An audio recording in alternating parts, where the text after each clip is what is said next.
Hi friends, it's Lauren. Thanks for joining me in my craft room today. I'm grateful to have you here for a pretty pink Posh Christmas inspired project video. And we're going to have an inky good time with some different distress mediums from Ranger Ink and Tim Holtz.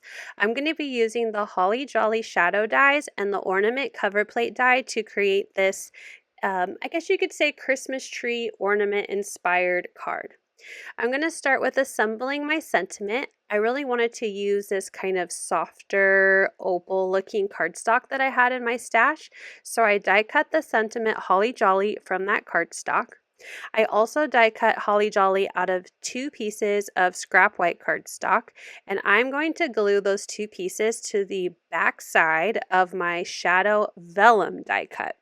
Now the reason why I'm doing that, I know it looks a little weird to glue the sentiment on the back side of the shadow, but because I'm using vellum, using adhesive to glue the sentiment down, you're going to see that adhesive, especially something like a foam square. So I'm adding 2 layers of this scrap white cardstock that's die cut in the Holly Jolly to actually be what I would consider my foam adhesive, or giving my sentiment some dimension when I glue it to my card when I'm done putting it together. So the reason why I die cut the Holly Jolly is because it would be hidden behind my pretty Holly Jolly that I'm going to glue to the front of the card in that kind of opal-y white cardstock that I have. So I've glued both layers of the Holly Jolly sentiment, and I'm going to go a little above and beyond here and glue down the tittle of the J. I do not think this is necessary, but I was going to make sure that that top of my J was nice and stable when I glue it down to my card base. So I'm just using some liquid glue and like a pickup tool to help make sure that those little tittles stay in place. And then I flipped it over and I'm going to do the tittle of my J first. So again, out of that fun, shinier cardstock that I have. And then I will glue Holly Jolly to the front. I know it's a lot of work for a sentiment. You definitely don't need to use vellum, but this is how I like to add dimension for these very dainty word dies when I use vellum as the shadow. So now that that's done, I'm going to move on to creating what would be the Christmas tree part for displaying my ornaments. So I've die cut the cover plate out of some watercolor cardstock, and I'm going to do some ink squishing first with Distress Oxides. I'm starting with Evergreen Bough, and I've added quite a few little splatters or squish spots onto my glass mat, and I sprayed some water, and then I'm just going to pick up and squish my paper right onto that ink. My hands definitely turn green by the end of this video, so you can wash your hands in between each step unless you're like me and I just go with the flow. In between layers of ink, I do use my heat tool. This particular heat tool has 2 settings, so I use the lower setting. So I'm just drying the water and ink on the cardstock so I can layer more Distress Oxide. After I'm done with the second layer of the Evergreen Bough, I went ahead and dried it again, and then I'm going to move on to my second color, which is Pine Needles, again in Distress Oxide. This ink pad's a little juicier, so I did 2 little ink splots and then sprayed it with water, and I'm pressing and swiping and just trying to get a natural look of what I consider to be my version of watercoloring onto this panel. You can do a whole panel and die cut after, but I didn't want to waste my little ornaments that are going to be in the center, so that's why I die cut it first. And then to add some extra shine to this panel, I'm using Tree Lot Tim Holtz Distress Mica Stain and just adding some of that more yellowy green to the card. It also leaves a pretty shimmer because there's mica in this spray. Now there's still a couple whitish spots from the cardstock that didn't get fully covered with ink. So to cover some of that up, I'm just bringing in my Distress ink in Evergreen Bough and a blending brush to just add a little bit of ink to darken up those white spots so they look more green than watercolor cardstock cream color. Once I'm happy, I'll go ahead and clean off my desk and put my supplies away, and I'll move on to coloring my ornaments. So again, these ornaments are from the Ornament cover plate die, and they are the fallout pieces from die cutting the ornament cover plate, and I'm going to use some distressed watercolor pencils. I have them laid out here. I wanted to go with a more cool toned, with a splash of pink of course, colors for my ornaments. I wanted to give them a bit of a vintage feel. So I'm just using my watercolor pencils. I know you can't see on my white glass mat, but I sprayed some water and I'm using a paintbrush to color in my ornaments. So I'm going to speed things up here, but just show how I colored each of the ornaments. This first one has some stripes. You can definitely have them go vertical or horizontal, but I really like them vertical. So I colored in some pink, and then I'm going to add in purple, blue, and more of a teal green. I don't remember all of the colors that I used, but as I can read them, I'll read them out loud. But I have all of the watercolor pencils, so definitely just use what you have in your stash if you want to replicate this card. So I know I have Seedless Preserves and Shaded Lilac as the more purple colors. I have Mermaid, Lagoon, and Salty Ocean as more of the blue colors. I have Salvaged Patina and Peacock Feathers for my more green teal colors. And then for the pink, I have Spun Sugar and I believe picked Raspberry. So I can have some fun, like 2 different tones of colors from the watercolor pencils. So just wanted to do a fun little striped look for this first ornament. Once I'm done with that, I'll set it aside to dry while I move on to the next one.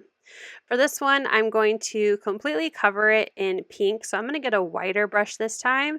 And again, just picking up water, picking up the ink from the watercolor pencils, and then painting right onto my watercolor cardstock ornaments. So I'm going to go ahead and cover this one completely in that lighter pink, and then I'll set it aside to dry before going back to add in more color. For the next one, I thought I would go more of a teal route, so I'm going to take this lighter teal Salvaged Patina and just like I did with the pink one, completely cover it in this one color.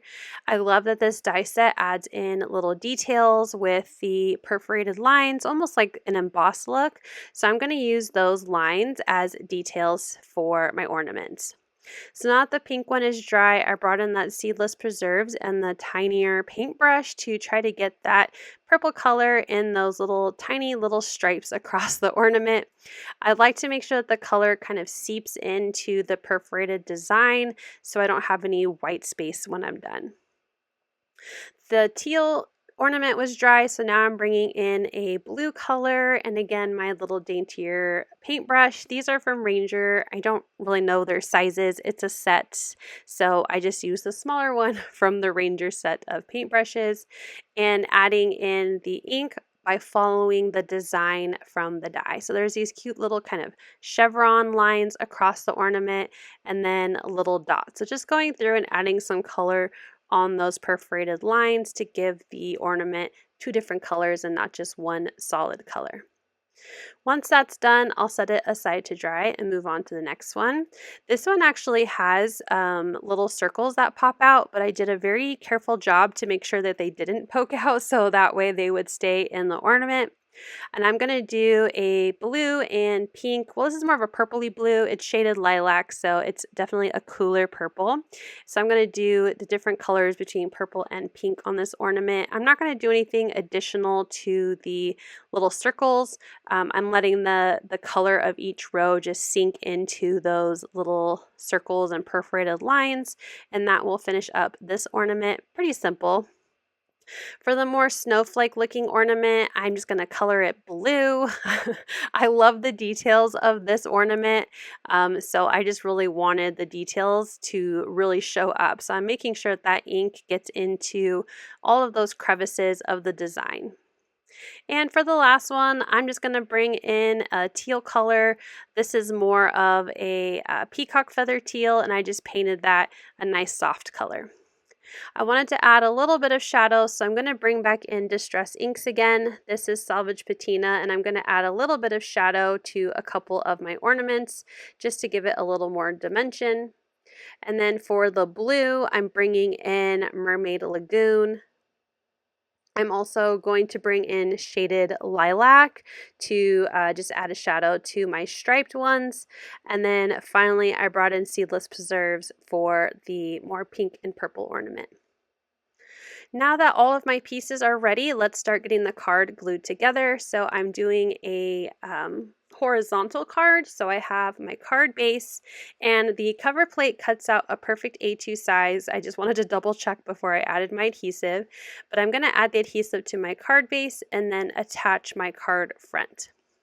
I'm going to use a liquid glue to glue in my ornaments because I want to make sure that they are straight or angled exactly how I want them. So I'm going to play with the layout until I like how my ornaments are showing, and then I'll get out my adhesive to glue each ornament in. So you'll see I'm going to start with the top left and move all the way down to the bottom right. My glass board is magnetic and I have these little round magnets, so I'm going to actually use those to help apply pressure on each of the ornaments until I get through all 6. Once all 6 of my ornaments are glued down, I die cut a bunch of the little tops of the ornament details that are also from the ornament cover plate die set out of that same kind of opaly cardstock that I use for my Holly Jolly sentiment. So I'm going to glue those to the tops of all of my ornaments. Just going to use my tweezers to help me apply them, and again those strong magnets to keep them in place. Once all 6 are glued down, I can move on to adding my sentiment. So I'm going to add liquid glue just to the Holly Jolly. Again, these are those scrap white cardstock pieces on the back, and I'm going to attach that to the center front of my card. I'm doing my best to use the grid. Sorry, I'm a little off tilter here, but I'm using the grid to help me get my sentiment as straight and well, not really straight, but as centered as possible on the card.